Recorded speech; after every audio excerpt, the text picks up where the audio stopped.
Hi everyone, greetings from National Skills Network. This is Madhuri, founder NSN, and I have with me today a guest from the aviation and aerospace industry. Let's meet Wing Commander Mr. Rachit Bhatnagar, who is the CEO of Aerospace and Aviation Sector Skill Council. So welcome to this talk, sir. Thank you. Namaste and good evening and good day to everybody, all the audience. Thank you. Thank you. We are very happy to have you in this session today. It's been our desire to learn more about the aviation and aerospace industry, particularly in the context of drone skilling, drone training, coming up as a sunrise sector at present with a lot of push from the government. So let's get started by asking you about how is the aviation industry, coming back after COVID, and what is the current need for, let's say, skilled people in this sector, and are there changes happening in terms of job roles, etc., post COVID? Because we see that there has been a lot of technology adoption and other things that have kind of impacted various industries. So can we get to know more about this? Sure, Madhuri. First of all, thanks for having me here. My privilege and honor to speak NSN Media. To start with, let me tell you, all the audience out here, that aviation and aerospace, and especially now, in addition, the drone subsector is very much promising, and it is impacting to the grassroots level, every person in the district or at the taluka level. How, I'll tell you later on, but let me come back to the question on how it's rebounding after the COVID lockdown. So as you know, all the, of course, the domestic and the international sector, the flights were stopped. Yeah.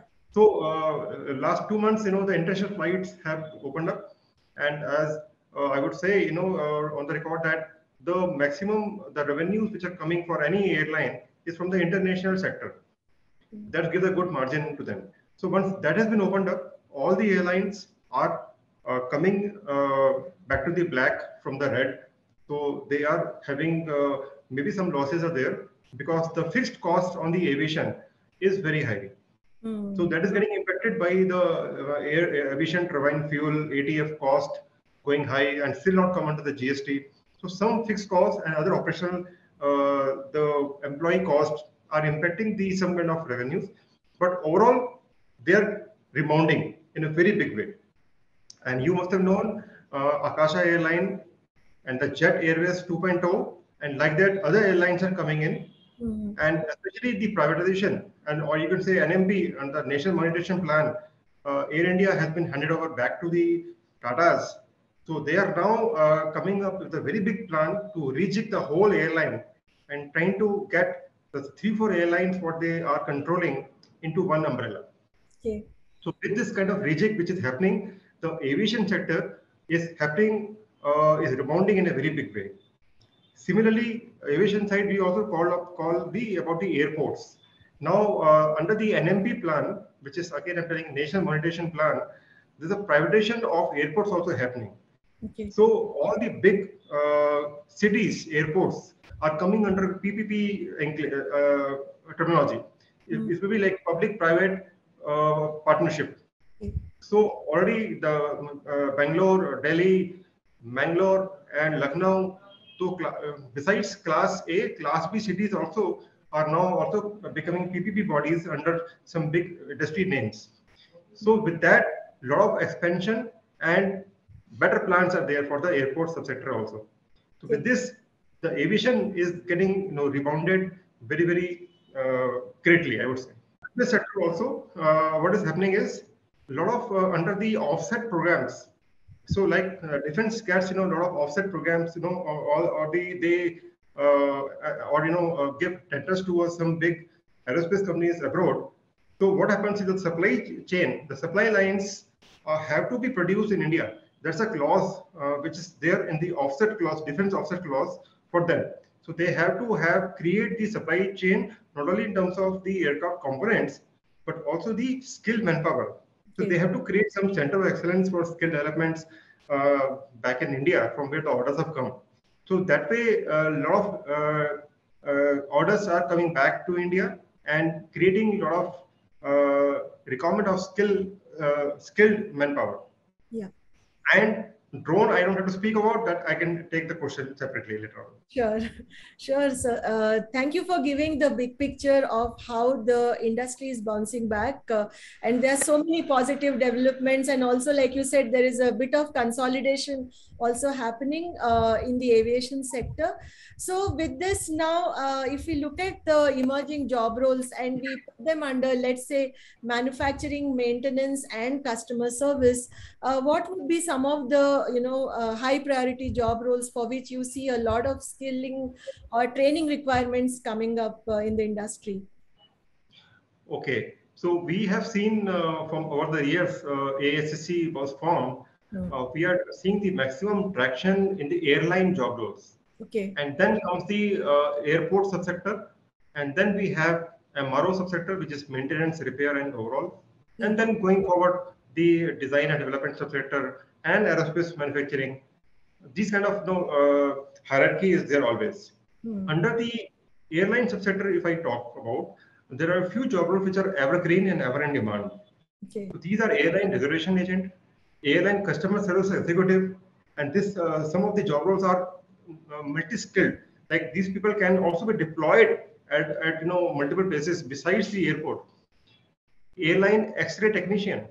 Today only I had a meeting with one of the training center who wants to have a airline X-ray technician job role. They want to implement.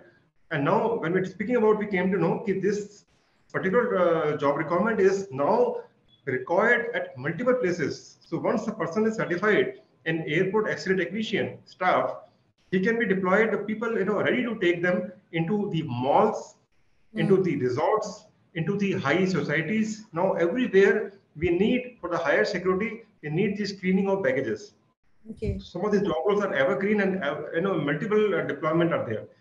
Then airport cargo handling, pushback operator, and now we are also working on some of the multi-skill job roles. So we have already given them for National Skill Qualification Framework alignment with NCVT. So there are a few job roles in airport and airlines, like airport associate manager, airport professional, airport executive. So like that, these job roles will be encompassing a small area of other job roles and will be called a multi-skill job role, where he can be utilized in multiple ways. Yeah. Yeah. And so is there any push for recruiting women or promoting women in various job roles in this particular sector? Yes, of course. Aviation, I would say, being always kind of a glamorous aspect compared to any other industry, already it's attracting a huge number of ladies and women. And you would have seen, especially in airlines, there's a special preference for the girl candidates. And similarly, in airport also, they're coming up in a big way, I'm seeing. And there's a special drive in which they have to have certain percentage of girl candidates preference.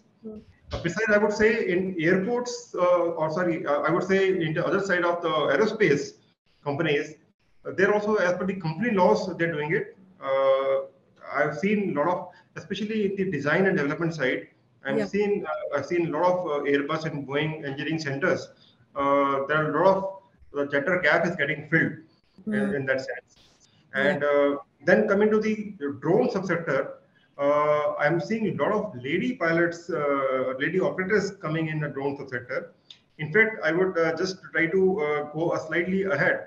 And in a recently concluded national event on the drone at Pragati Maidan, Delhi, Bharat Drone Mahotsav, we saw a very good example of not only ladies, there was a all ladies panel discussion. Okay. Yeah. And among one of them was one special. There was one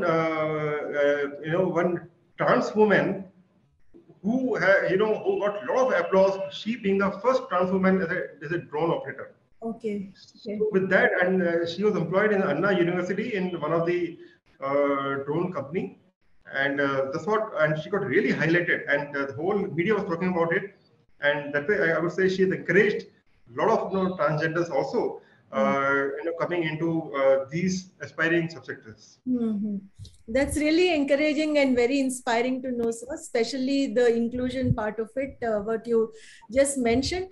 Can you also tell us a bit about MRO and what exactly would be the kind of work or the job roles? Because some of our audience would probably want to know about this area as well. All right. So let me tell you very frankly that MRO, the maintenance, repair, and overall for the airlines is quite a bit of regulated and is governed by civil aviation requirement rules, CARS, CAR, what we call. So we have whatever few MROs we have, there I would say the DGCA certification takes priority on them. But what we're doing is we have a kind of 10 to 11 job roles under MRO. And we're trying to create certain kind of digitized courses, which are will be add-on working, for their certification. So that's what that's the one effort we're doing towards that. Otherwise, I would say in generally, I know the MRO subsector is very much shining. Especially, it is getting rebounded after a big long fight with the government of these MRO companies to reduce the GST and taxes. Excise on the aircraft components which used to come from outside. So with that, they got a big boost and a lot of MRO companies coming up. So that way we are contributing, and also we are contributing towards the digitization means also getting a technology-enabled platforms. Means getting the training done through the AR, VR, immersive technologies, and also going to the metaverse. So these are the some technology, evolution which is happening. So we are in touch with a lot of digital companies to create courses so that this capital-intensive training market can be, the gap can be filled up. So that before they touch, any component or something, they are already done a certain kind of proficiency course through these technology platforms. Okay. You already mentioned about drones, and this is something like a hot topic today, especially after the event which you mentioned, which was recently held in Delhi, the drone festival. So if you look at the overall picture of drone subsector and the government push and encouragement, we see two aspects here. One is the drone manufacturing, and the other one is using drones and drone training, and being like capacity building for drones, etc. So from the Sector Skill Council, I also get to I think I watched one of the webinars where it was being mentioned that new QP-NOS will be created for drone training and all. So how do you see this unfolding in the coming days, and especially the trainers part of it, to offer the training in these job roles? Okay, yeah. So you rightly told this is a very, very sunrise sector, and it is opening up a lot of avenues in multiple, I would say, industry related to it. So I would say, let me start with this, that you are rightly told, we already have one qualification file, which we call it as QP-NOS, Qualification Pack, National Occupation Standard. So this qualification file has been recently approved by the NCVT, National Council of Vocational Education and Training, in a recently concluded meeting. And so it is coming out as a drone operator multi-rotor. Okay. So the Aerospace and Aviation Sector Skill Council, we have taken out this qualification pack, and on this they'll be so this will be acting as a mother qualification pack, and on this every other Sector Skill Council, like we have an agriculture SSC, we have a automobile SSC, we have electronics Sector Skill Council, we have capital goods. So every sector there is some application related to drone. Yeah. So they will be adding on a connected NOS onto it, so that a wholesome application-oriented drone package can be implemented or can be given to a training center. Yeah. So, for example, for an agriculture use case, where the fertilizer, nutrient spray, and the pesticide spray has to be done. So, agriculture SSC, as per the agriculture ministry norms and their SOP on drones, have taken out one qualification pack. So this will be linked whenever there's a agri drone project going to be implemented. The electronic SSC ESCI has made a qualification pack on the manufacturer MRO, drone MRO. right? So that will be, included. So, and similarly, telecom SSC has taken on for the telecom tower inspection for drones. Like this, multiple use cases will be coming out as per applications. Yeah. They'll be clubbed as a joint certification will be done. So the person who wants to work in that sector can be utilized in a particularly useful way. Yeah. All right. So this is the one concept in which the qualifications are coming out.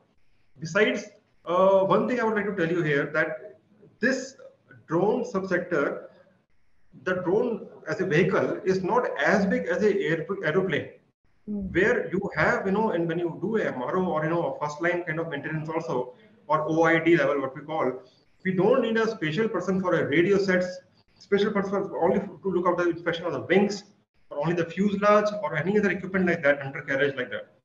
So this is a very small item. So there's a multi-skilling kind of a person is required here. Yeah. So person who operates a drone or who flies a drone will be also required to disassemble and assemble again in case of any troubleshooting or any fault coming. He should be able to also do the application thing. He should be able to not only operate, he should be knowing if he's going for agriculture spray or nutrient spray, he should be knowing about that sector also, a bit of it, right? And also he should be also able to use the information which is come out from there. In case of survey and mapping drones, he should be able to digital interpretation. He should be able to do, right? So he should be sitting on after the drone operation. He should be sitting in front of a computer, and he should do analysis. This much we have done, this much result oriented, how much has been the flaws, and other outcome related interpretation has to be also required. So data analysis and data interpretation. So this kind of job roles or multi-skill kind of person will be required in this category. Yeah, I think not only multi-skill, like you explained, with multi-sectoral applications, right? That's also going to make it probably a very innovative kind of a subsector when we talk about drones. Now, how do we make sure that, we build capacity in terms of getting trainers and, people who can really offer these courses at various training centers, or maybe at the school level also? Now there is a push for including subjects like these vocational subjects, let's say in CBSE curriculum. So if you look at the overall scenario, there will be a need for a lot of people to train, right? So how do you expect this thing to, get resolved in the coming months or years? All right. So coming over this, a very interesting question. Very soon there's a conference happening in Mumbai. I've been invited for that. For the mass impact inclusive growth for the drone. Certain kind of topic is there. So the idea being basically how do we there is a, if I start from the the school level. Yeah. So under National Education Policy 2020, there's already a push, like you told, to integrate the vocational courses into the school education thing. Yeah. So already we are working very closely with Pandit Sundarlal Sharma Center of Integration for Vocational Education. This is an institute called PSSCIV, located out of Bhopal, which is a NCRT constituent body, and whose mandate is to integrate these vocational courses. So there are multiple things, I would say, starting from school, between 6 to 8 standard, there's a concept going to be introduced, kind of 10 bagless days. So 10 दिन हमको bag लेके नहीं जाना school में, ये student को बोला जाएगा centrally from the NCERT. So what they'll be doing out there will be tinkering labs will be created by multi-sectoral people. So right from we can introduce kind of a drone tinkering lab, we can give a model drones where they can open up, disassemble, assemble, do the necessary coding if required, small one, especially for the nano and micro category, which doesn't require a license to fly. They can do multiple things. Program it this way, it will fly into a closed envelope, flight envelope, and then they can do a lot of things. So these kind of things, and besides, so this is a concept coming up. Somebody interested in beauty and wellness, somebody in electronics repair, somebody in agriculture. So these kind of courses from our sisters statistical councils are going to get introduced to strike their imagination, to have a different perspective about the skilling, because the skilling and vocational thing has been on a backside when Indian education system is there compared to many other countries. To integrate that vocational thing, this is coming up from 6 to 8 kind of tinkering labs will be created. Then I would say 9, 10 and 11, 12. Next two steps we are trying to have certain NSQF aligned courses of 3 or 4 level, which is going to be integrated with them, so that they can do their small courses, and they also will be aligned in a multiples of 30 hours, so that they have some credit system. If they want, they can have the credit system also when they pass out of the 10th or 12th. So this is the kind of thing which is coming up.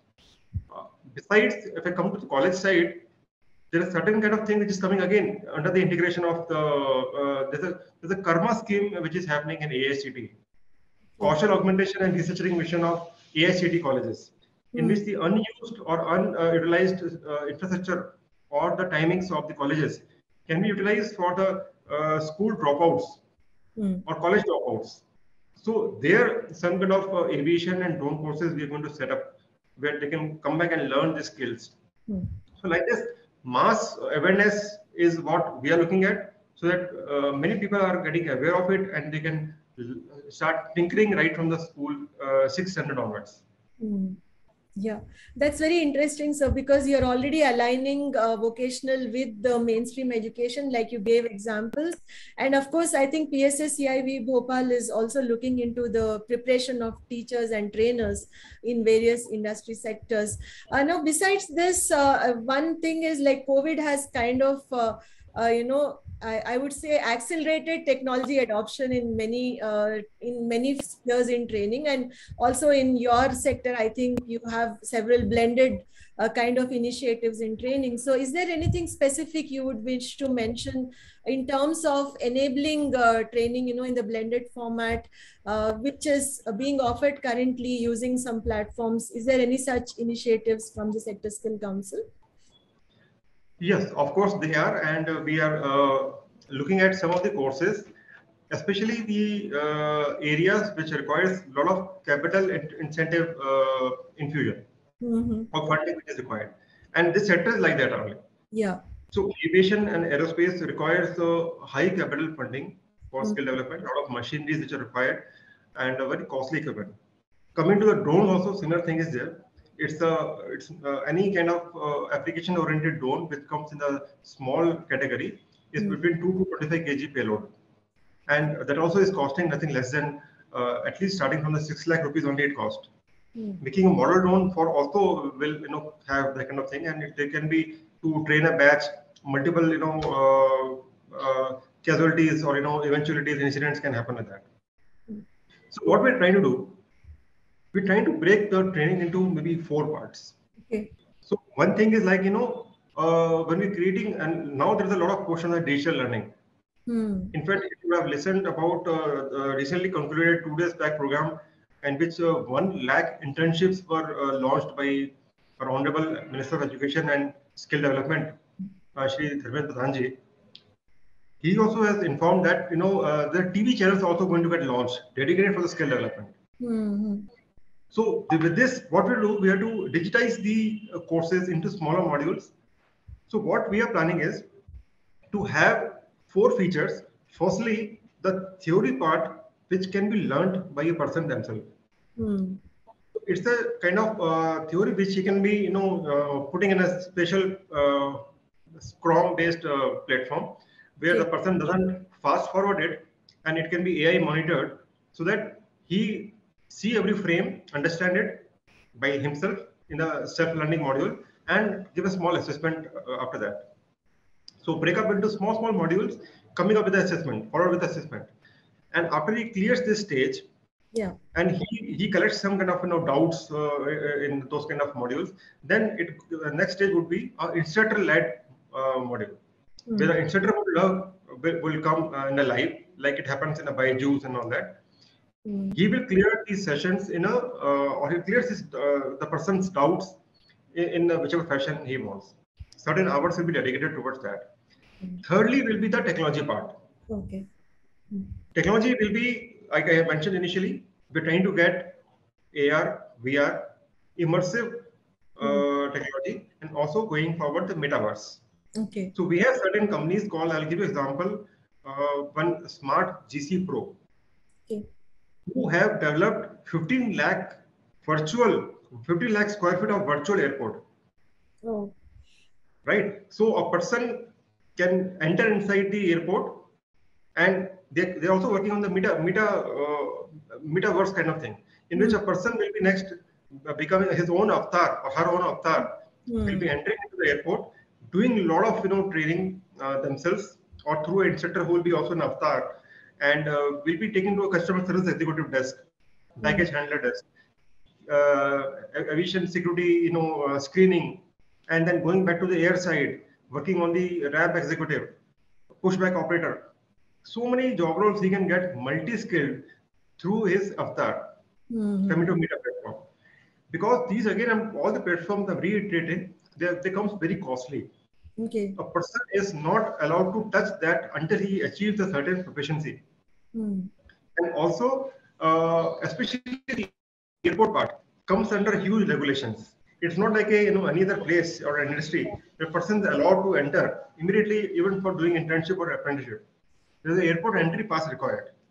So, and with the enhanced securities, because these are very important places, areas, and ports, we can't allow anybody who's until employed and background screened to enter inside the places. So, these technology will be stepping in to create a certain kind of proficient workforce, and so that then after that they create a kind of have a proficiency, then he'll be allowed to do a hands-on training or OJT on the actual platforms.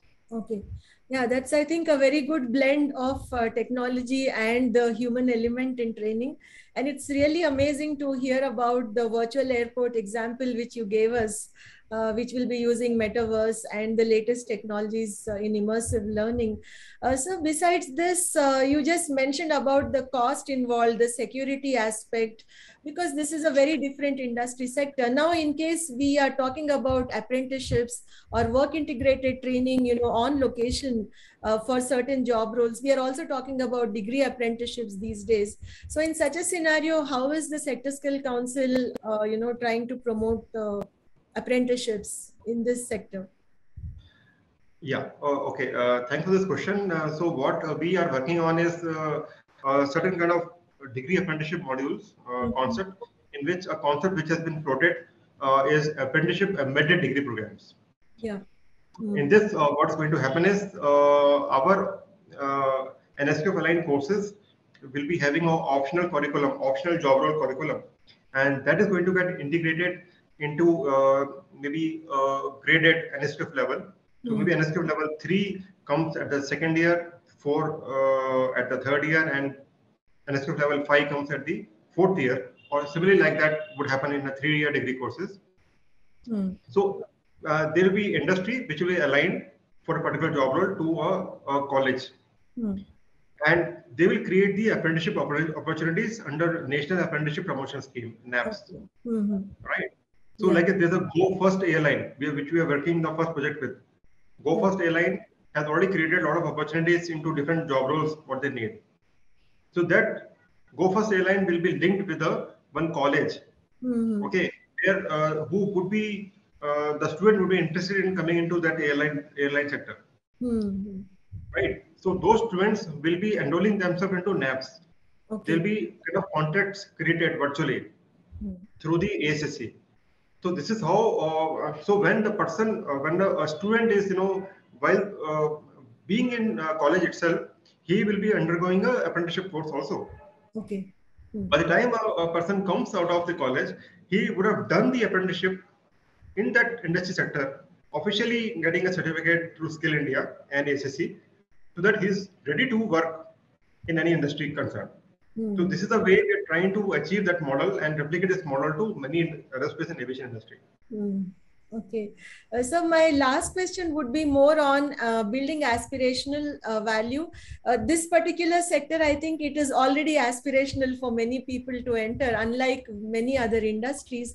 But still, there is a lot to be done, and you already participate in all the skills competitions and events like that, where we also get to see a lot of encouragement for the youth to get into this sector. So what is your plan, like, say, for building more aspirational value, participating in competitions and various other activities? And what would be your message to people who might want to enter into this industry, the young people who would like to build a career here?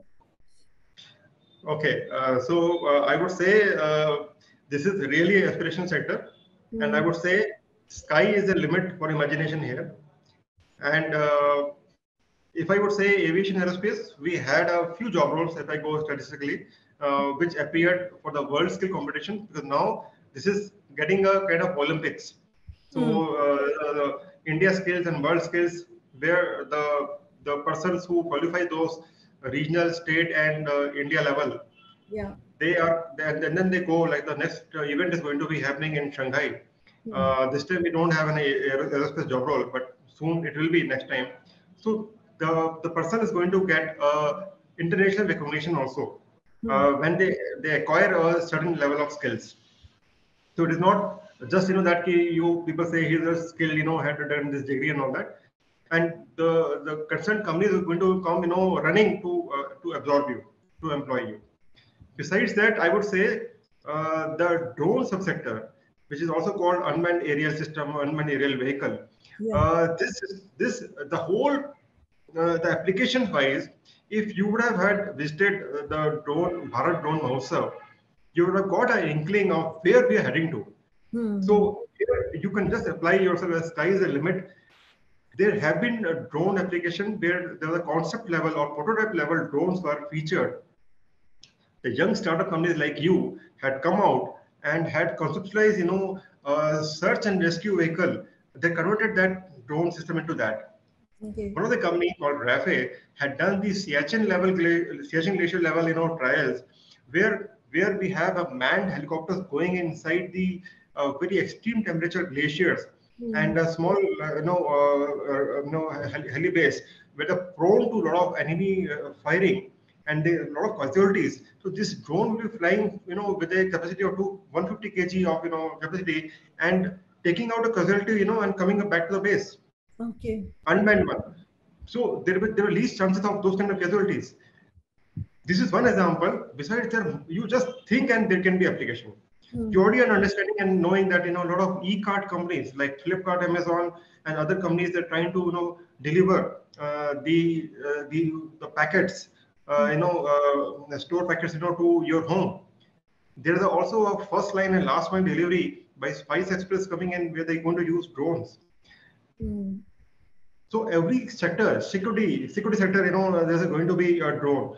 So besides that, the most interesting thing where there a lot of footfall was there, a lot of media attention was there. One company called E-Plane Company, founded by one IIT Madras professor and a few more, aspirational people, or I would say innovative guys. They have developed this company and had a prototype. I would not say prototype, kind of a concept product called eVTOL. eVTOL, which is kind of which will be used to pick you up from maybe Nagachandra or from one part of the city and drop you at the airport. Oh, okay. Or right, it's kind of flying taxi. Oh. So it's called a UAM. Urban air mobility is the next big thing happening besides the drones. Oh, that's really exciting. Yeah. Yeah, it's very, very exciting thing, and you don't require maybe because going to fly certain level and this thing, you may not require that kind of the pilot level licenses, CPL, ATPL, and the DGC. They kind of very controlled space may they're going to fly, so that way there will be reduced regulatory or reduced the operating licenses also. Yeah. So these kind of things are coming up in a big way. Let's wait for the future to unfold. But it's all your innovative and imaginative space where you want to come in at this juncture. Yeah. So the world is open for you guys, and I would say this is a very aspirational, very glamorous, and you apply your mind. Sky is the limit. Okay. Okay, thank you, sir. Thank you so much for sharing your views. And for our audience, I would like to say that to enter into this sector, one need not be an engineer or a qualified engineer. You can just like Mr. Bhatnagar was just saying, you know, sky is the limit, and your imagination is what will take you to reach those, cross those limits, I would say. Thank you once again, sir, for sharing your views today in this talk. Thank you. Thank you so much for having me here, Ms. Madhuri. Thanks a lot, audience, for listening to me patiently. Jai Hind, Jai Bharat. Thank you. Thank Bye. you. Namaskar.